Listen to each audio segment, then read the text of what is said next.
Okay, boys and girls, now remember when an author writes a book or a story or some type of selection, they use a certain structure to write that story. Now, I want to talk to you about sequence. The reason an author uses sequence, it helps the author explain events in order.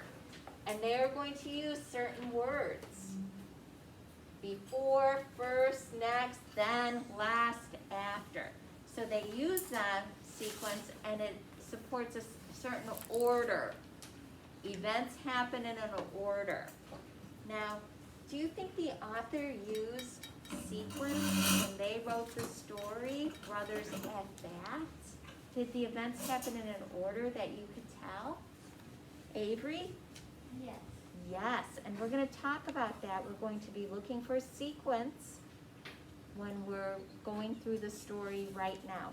So let's start with our story. We're going to be looking for the sequence text structure, and it helps authors explain events in order. And that thus supported our author's purpose for writing that story. It helped with their purpose for writing. So let's look at our first question. It says, we are on pages 418 and 419. So go to 418 and 419 in your book. Everybody turn to 418 and 419. 418 and 419. Okay.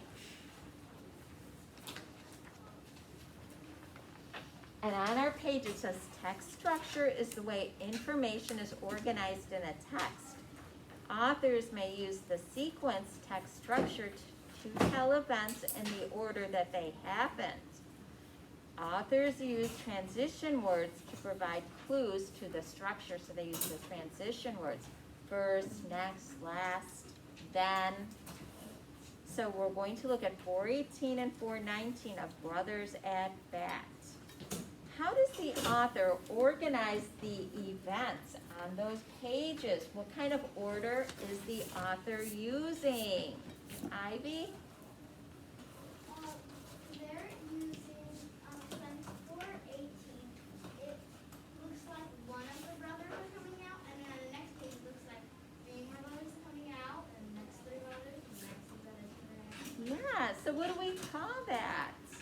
Anastasia? I think they use chronological order. Yes, they're using a sequential order. Sequential order, that's what we call it, sequential order. Sequential order, sequence, sequential order.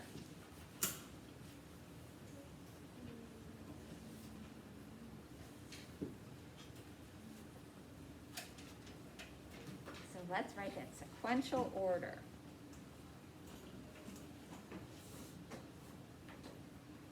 And so what does that type of structure mean? What does that mean, Teddy? It's in like the order of how it happened. Exactly. It means the author tells the events in the order in which they happened.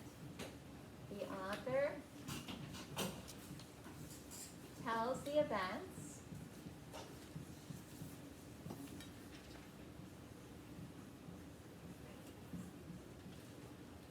in the order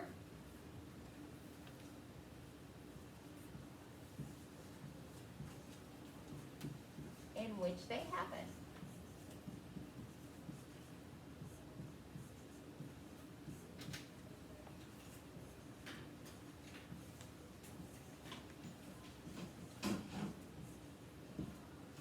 Yes, very good. That is the order in which they actually happened.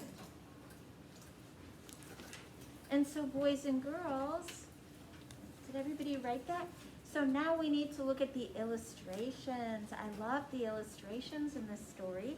And it says, how do the illustrations help you follow the structure on this page?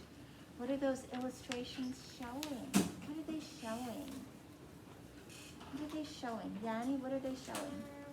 Showing all the brothers coming out with myths, and they have symbols. They're showing the brothers going out the door. That's right, they're showing the brothers. The illustrations show each time a group of brothers goes out the door. Very good. So the illustrations,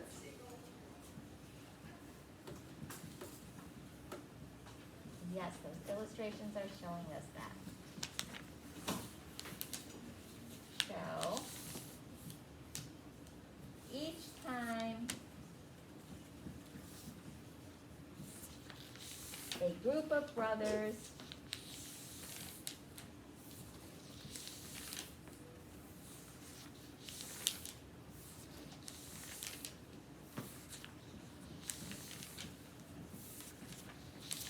run out the door,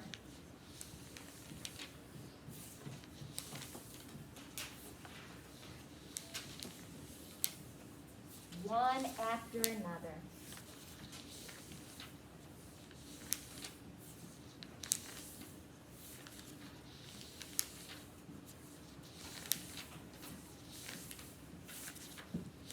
Very nice. Well said.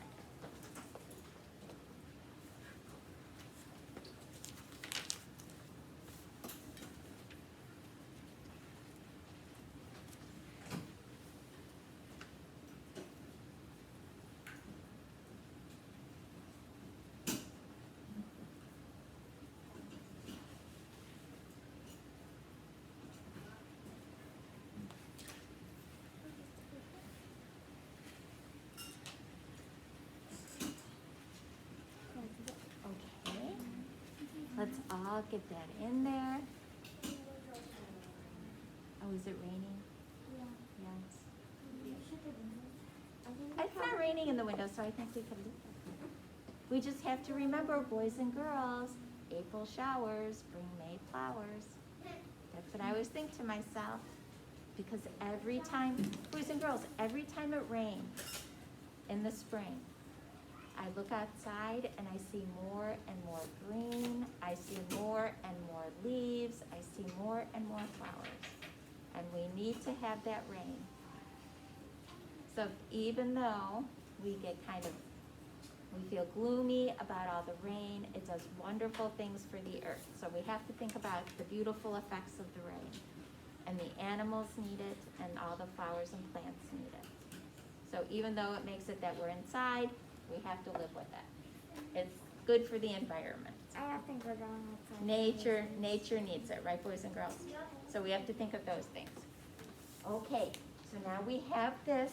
Is anybody still writing this, boys and girls? No? So I'm going to go to the next page. So that's from our figurative language. Now we have to go to pages 430 and 431. So let's go to 430, 431. Now this is when they had to go off to war. Remember that? That's very dramatic.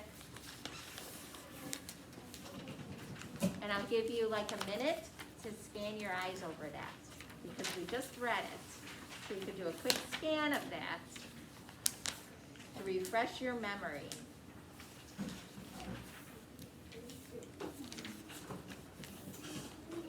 And that is question number 4. And here's what we want to know, boys and girls. What is the structure of this part of the text? Who can tell me, what is this? What text structure is this? Have we changed text structures, or is it the same? What do you think? Avery? We've changed. Oh, what have we changed to? Because Is it no longer sequence? Are they not telling things in sequence anymore? They're still telling things with sequence. they are. They are, right? So it's still sequence. We're still hearing things in sequence. So let's just write sequence again. So we're still hearing things in sequence. And how do we know that? How do we know it's sequence? What is telling us it's sequence? Oh, Ivy, you seem awfully excited. How do we know that? We know it because it goes, so they get back from the army, and then it goes to them playing baseball. Yes, we're hearing what they did. Yes, Juliana? One of the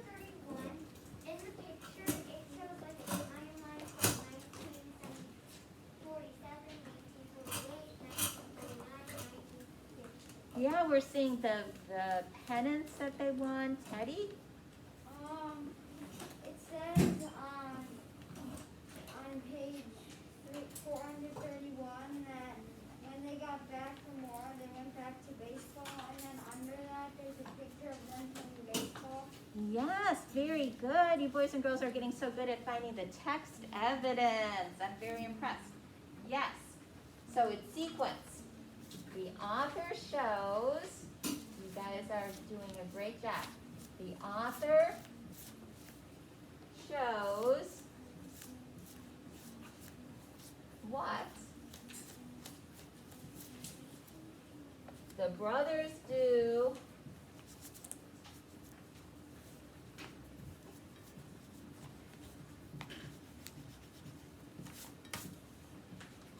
after the war ends. So we hear all of that. So we hear all of that in sequence. So we get the whole, we hear all the years and everything that's going on. So that really helps us know it is in sequence. So boys and girls, please don't lean back on your chair because that's how they break. And we don't have any extras in the classroom. Now, boys and girls, how does knowing the text structure help readers focus on what is happening? How does that help us focus? Teddy? What was the question again? How does knowing the text structure help readers focus on what is happening? Because they know what's happening because it shows it. Sometimes it either shows it in order or it doesn't show it in order because the author isn't telling it in sequence. Yes, it's telling us it happened in order, and we know what they did for how many years on this page. We know what they did for how many years? It tells us. Kelsey? 4 years. For 4 years? Yes. And for what did they do for 6 whole years? That's pretty impressive. Oh yes, they won the league championship for 4 times. They won it for 4 times, and over the next 6 years, we know what they did for the next 6 years, right? Yanni? They joined the Long Branch City Wildlife Baseball League. Yes, so good. They played for 6 years beginning the summer of 1946. It helps us understand that. So that's what we find out. So thinking about the structure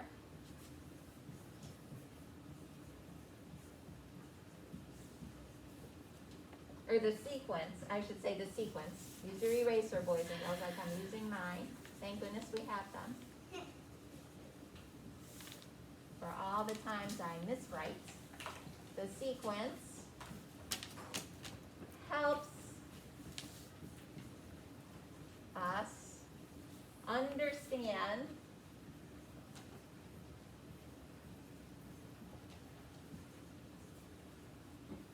that the brothers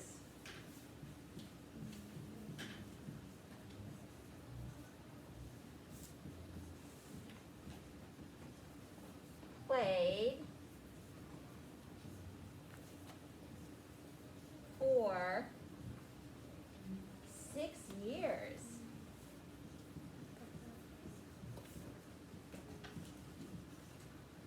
Beginning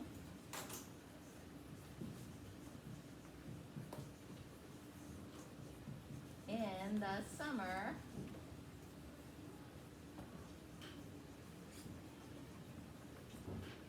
of 1946.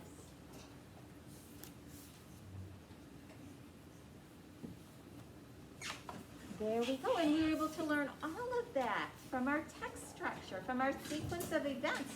We were able to learn so much from that.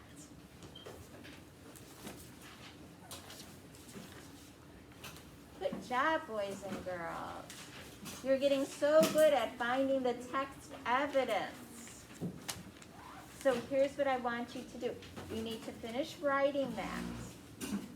And then you may put a star on it, and you may put it in your folder.